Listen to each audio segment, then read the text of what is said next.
Hello my dear friends, आप सबका welcome है, स्वागत है, अभिनंदन है आपके अपने चैनल वेबसरू केयर में। तो फ्रेंड्स, आज के इस वीडियो में बात करेंगे कि हम कैसे चीज़ों को याद रखें। जैसे पिछली वीडियो में हमने बात करी थी याद करने से रिलेटेड जो पॉइंट है, टॉपिक है उसके ऊपर, बट उसमें मैंने बताया था कि पढ़ाई के अलावा आपको एक्स्ट्रा क्या चीज़ करना है जिससे कि आपका कंसंट्रेशन लेवल बना रहे या कंसंट्रेशन लेवल आपका और इंक्रीज करे, और जिससे कि चीज़ों को आप याद करें तो ज़्यादा देर तक आपके माइंड में स्टोर रहे।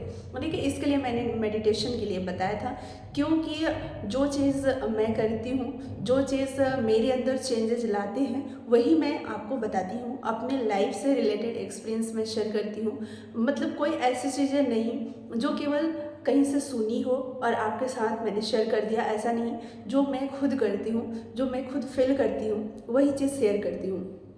ठीक है, तो फ्रेंड्स, आज के इस वीडियो में मैं बात करने वाली हूँ कि पढ़ाई के अंदर हमें वो कौन कौन सी एक्टिविटी करनी है, किस तरीके से हमें पढ़ाई करनी है, कैसे हमें पढ़नी है कि ज़्यादा देर तक चीज़ें याद हो या हम इजीली चीज़ों को याद कर सकें। जैसे लोग बोलते हैं ना कि याद करने का तरीका क्या है, तो याद करने का तरीका जानने के लिए पढ़ने का तरीका हमें जानना होगा कि हम पढ़ेंगे कैसे। बहुत सारे लोगों को पता होगा, लेकिन फिर भी मैं चाहूँगी बताना, क्योंकि आप सभी में से ही किसी लोगों ने कमेंट्स किया था याद करने को लेकर, या बहुत सारे लोगों के मन में डाउट्स भी हो सकते हैं, या बहुत सारे लोग जानना भी चाहते होंगे।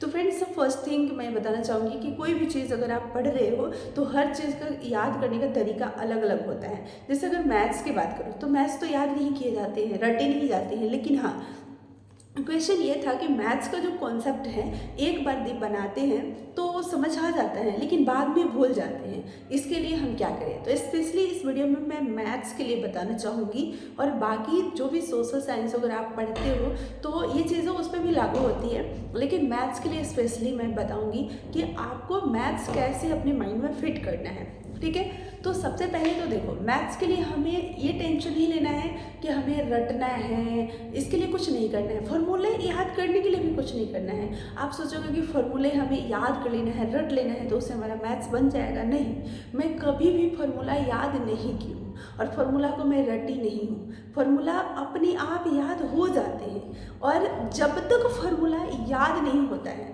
तब तक उस फॉर्मूले के बेस पर क्वेश्चन आप बनाओ। हमारे फॉर्मूले याद करने के ही तरीके हैं। मैं तो उस फॉर्मूले पे इतने क्वेश्चन बनाती कि फॉर्मूले अपने आप याद हो जाते हैं, याद करने नहीं पड़ते हैं। और जब फॉर्मूले याद हो गए तो आप समझो कि यानी कि क्वेश्चन बना कर जब वो फॉर्मूले याद आपको हो गए तो आप समझो कि उस क्वेश्चन मतलब उस टाइप के जो क्वेश्चन है या उस फॉर्मूले के बेस पर जो क्वेश्चन है वो आएंगे एग्जाम में तो आपसे बन जाएंगे। देखो, फॉर्मूला एक ही होता है, और उस फॉर्मूले के बेस पर यानी जो ऐसे बहुत सारे क्वेश्चन होते हैं जिस क्वेश्चन में फॉर्मूला यूज होता है। क्वेश्चन अलग अलग तरह के होंगे, लेकिन फॉर्मूला वही यूज उस क्वेश्चन में होगा। थोड़ा सा ट्विस्ट रहेगा क्वेश्चन में, आपको लगेगा कि इस क्वेश्चन में तो दूसरा फॉर्मूला लगेगा, लेकिन लगेगा वही कॉन्सेप्ट। हमारे कहने का मतलब कि एक ही कॉन्सेप्ट पर कई तरह के क्वेश्चन डिजाइन किए जाते हैं। तो आप मल्टीपल टाइप्स ऑफ क्वेश्चन का प्रैक्टिस करो, बहुत तरह के क्वेश्चन का आप प्रैक्टिस करो, इतना प्रैक्टिस करो कि उसमें यूज होने वाले जो फॉर्मूले हैं वो स्वतः याद हो जाए। और जब स्वतः याद हो गए तो आप समझो कि वो टॉपिक आपका क्लियर हो गया। उसके बाद फिर दूसरे टाइप का या दूसरे टॉपिक का प्रिपरेशन करो। जैसे कि हम ट्रिगो की बात करें तो ट्रिगो जब हम लोग पढ़ते हैं तो ट्रिगो के अंदर बहुत सारे फॉर्मूले लोग रटते हैं, फॉर्मूले हमने कभी नहीं याद करा। ठीक है, फॉर्मूलों को या तो अपने माइंड में ट्रिक बना करके स्टोर करके रखो। ठीक है, जैसे कोई फार्मूले ऐसे होते हैं ना कि हम क्वेश्चन बहुत प्रैक्टिस कर लेते हैं और हमें वो फार्मूले लेकिन फिर भी माइंड से कभी कभी स्किप कर जाते हैं, नहीं याद होते हैं, कभी कभी उतर जाता है दिमाग से। तो वैसे फार्मूले को क्या करो, आप एक पेज पर लिखो। ठीक है, एक पेज पर उस फार्मूले को लिखो। ठीक है, वाइट पेज पर जो फॉर्मूले आपको परेशान कर रहे हैं उनको लिखते जाओ अलग से, और इस तरह से वो जो पेज होगा ना उस पेज को कहीं वॉल में लगा दो आप। ठीक है, सुबह उठो, उठते ही उस फॉर्मूले पर एक नज़र डालो, ऐसे जगह उसको आप चिपकाओ जिससे कि आपका टाइम वेस्ट नहीं हो उस फॉर्मूले को देखने में। उसके लिए आपको कोई अलग से टाइम नहीं देना है, उसके लिए एक्स्ट्रा टाइम आपको नहीं देना है, आपको केवल क्वेश्चन प्रैक्टिस करना है और क्वेश्चन प्रैक्टिस के दौरान ही आपके फॉर्मूले याद हो जाएंगे। उसके बाद भी अगर कोई फॉर्मूले नहीं याद हो रहे हैं, उनको अलग से एक वाइट पेज पर नोट डाउन करना है और नोट डाउन करके आपको ऐसी जगह चिपकाना है कि आपका टाइम वेस्ट नहीं हो एक्स्ट्रा उस फॉर्मूले को देखने में। आप एक साथ दो काम जैसे होते हैं ना, जैसे मैं क्या करती हूँ ना, जैसे मैं ब्रश कर रही हूँ, ठीक है, और आप उस बेसिन के सामने लगा दो उस फॉर्मूले के पेपर को। अब आप ब्रश मान लो 2-4-5 मिनट कर रहे हो, तब तक उस पर नज़र पड़ी हुई है, क्योंकि उस टाइम हमारे दिमाग में इधर उधर की चीज़ें चलेंगी। तो उससे बेहतर है कि हम उस पर अपना नज़र डाले रहेंगे और ब्रश करते रहेंगे, ब्रश भी हो जाएगा और उस फॉर्मूले पे एक बार हम नज़र डाल लेंगे। उसके लिए कोई अलग से हमें बुक खोल करके बैठ कर याद करने की ज़रूरत नहीं पड़ेगा। दूसरा ये चीज़ हो जाएगा कि आप अगर खाना खा रहे हो तो वहाँ पर आप लगा सकते हो टेबल के पास, ठीक है, तो वहाँ पर आप खाना खा रहे हो तो एक बार नज़र उस पर चली गई, ठीक है। 2-4-5 मिनट जैसे हम लोग खाना खाते हैं तो रिलैक्स होकर खाते हैं, तो 2-4-5 मिनट 10 मिनट जो भी लगा, 10 मिनट भी अगर खाने में लगा तो 10 मिनट में से 1 से 2 बार भी उस फॉर्मूले पर आपकी नज़र चली जाती है, तो उस टाइम भी आपके माइंड में रिमाइंड हो गया, ठीक है। तो उस फॉर्मूले को, जो फॉर्मूले आपको परेशान करते हैं, उनको ऐसी जगह लगाओ। लेकिन मैं ये कहना चाहूँगी कि मैक्सिमम फार्मूले 99% आपको याद नहीं करने, वो स्वतः याद होंगे। उस पर आपको क्वेश्चन प्रैक्टिस करना है। जितना अधिक से अधिक आप क्वेश्चन प्रैक्टिस करो, कैसे दिमाग में से निकल जाएगा, कैसे आप भूल जाओगे, मैथ्स नहीं भूलोगे। अगर भूलने का रीज़न है कि हम एक टाइप के एक क्वेश्चन बना करके और समझते हैं कि ये टॉपिक हमारा क्लियर हो गया। टीचर्स ने जितना पढ़ाया उतना ही हम पढ़ के छोड़ देते हैं। हमें लगता है कि टीचर्स ने 10 क्वेश्चन कराया तो 10 क्वेश्चन हमने कर लिया, हो गया हमारा टॉपिक। एग्ज़ाम में हो सकता है कि उस 10 में से नहीं आए, कोई 11वें टाइप का क्वेश्चन आ जाए। तो आपके पास इतना सारा क्वेश्चन का कलेक्शन होना चाहिए कि एग्ज़ाम में कहीं से भी उठाकर किसी भी तरह का क्वेश्चन पूछ दे तो हमारा बन जाना चाहिए। इतने टेढ़े बड़े क्वेश्चन आप बना लो कि एग्जाम में कितने भी टेढ़े बड़े क्वेश्चन पूछ लिए जाए तो आपसे सॉल्व हो जाना चाहिए, ठीक है। तो कहने का मतलब, जब आप टफ से टफ क्वेश्चन बनाने का प्रैक्टिस जब आप कर लोगे और एग्ज़ाम में उससे कम लेवल का जब रहेगा तो बाकी लोगों के लिए वही पेपर टफ लगेगा, लेकिन आपके लिए वो पेपर इजी लगेगा क्योंकि आपने उससे टफ क्वेश्चन का प्रैक्टिस कर रखा है। तो अपने प्रैक्टिस को आप जितना हो सके बेहतर कीजिए, जितने आप क्वेश्चन हो सके प्रैक्टिस कीजिए। अब इस पर एक क्वेश्चन ये भी आता है ना कि क्वेश्चन हम कहाँ से प्रैक्टिस करें, ठीक है।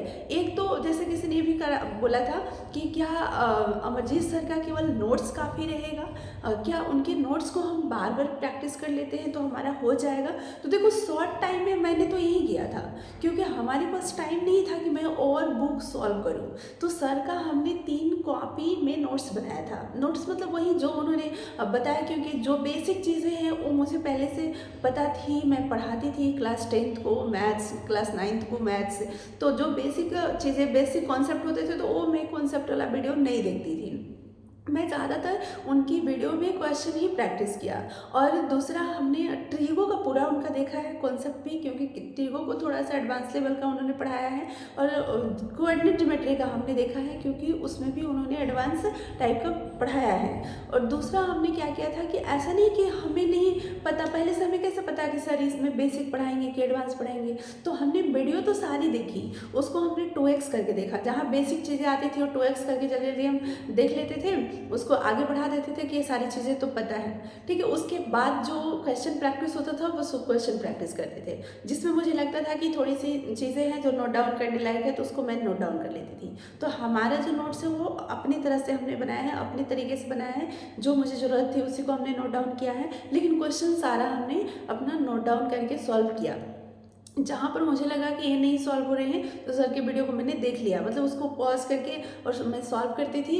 और जब नहीं होता था तो फिर उसको मैं करती थी। अगर आप स्टार्टिंग में फर्स्ट टाइम देख रहे हो और अगर आपका बेस ठीक नहीं है तो आप पूरी वीडियो को पूरे बेसिक से सारी चीज़ों को एक्सप्लेनेशन के साथ आप समझो, टाइम दे करके आप देखो, क्योंकि आप सभी लोगों के पास टाइम है।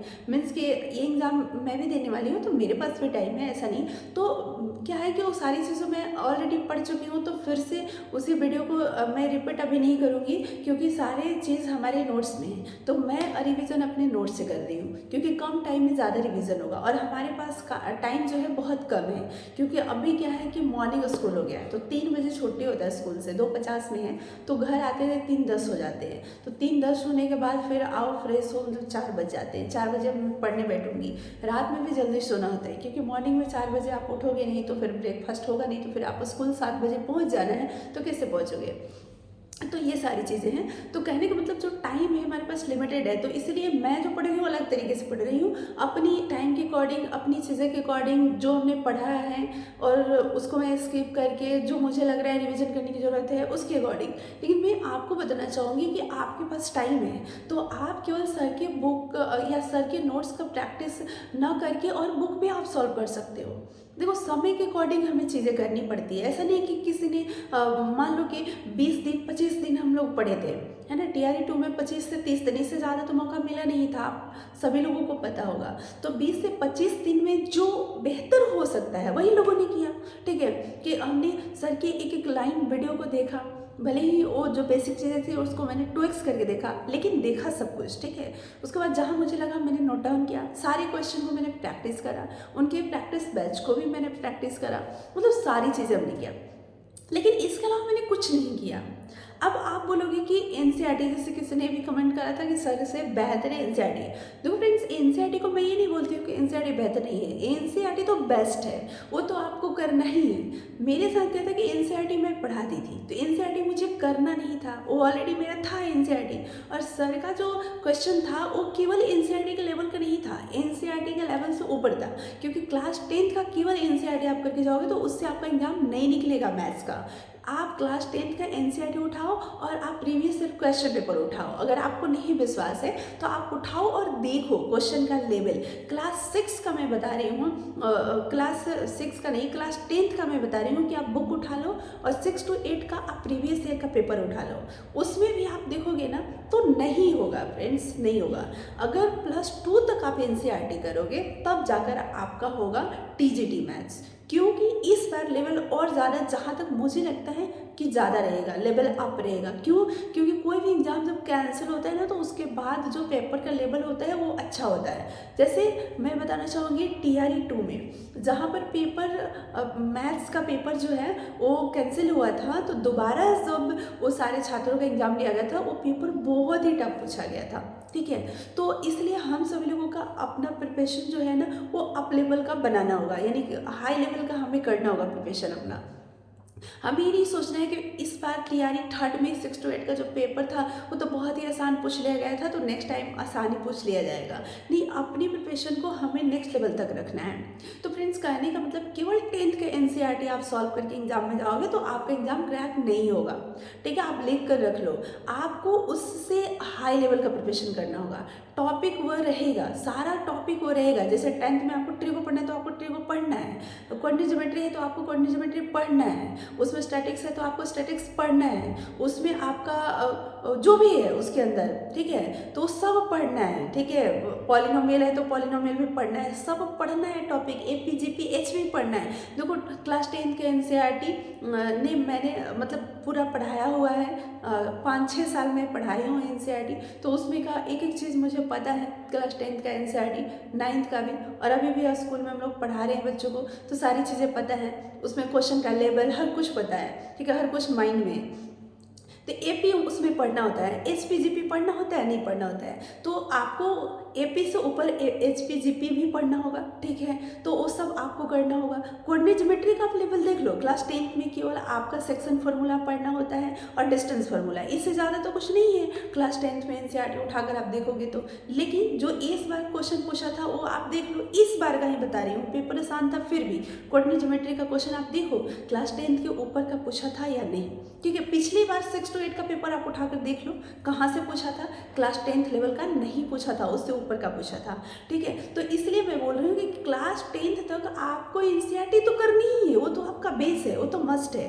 लेकिन सर ने जो कराया था हम लोगों को, तो वो इस तरह का कराया था कि जब एग्ज़ाम में हम लोग बैठे तो लगा कि सब कुछ पढ़ा हुआ है, सब कुछ किया हुआ है, सब सर ने पढ़ाया है, कोई नहीं। एक लवांश और शेयर वाला जो क्वेश्चन होता है ना, वो सर ने टॉपिक नहीं करवाया था, क्योंकि टाइम है उसमें बहुत कम था। उतने टाइम में उतना करवाना यही अपने आप में काफ़ी होता है, और उतना रिवीजन करके अगर आप सिलेक्शन ले लेते हो तो काफ़ी है। अगर एक क्वेश्चन 50 में से एक क्वेश्चन अगर आप नहीं पढ़े हो, 49 आप पढ़े हो, तो 49 में अगर आप सही करके आते हो तो बहुत है ना।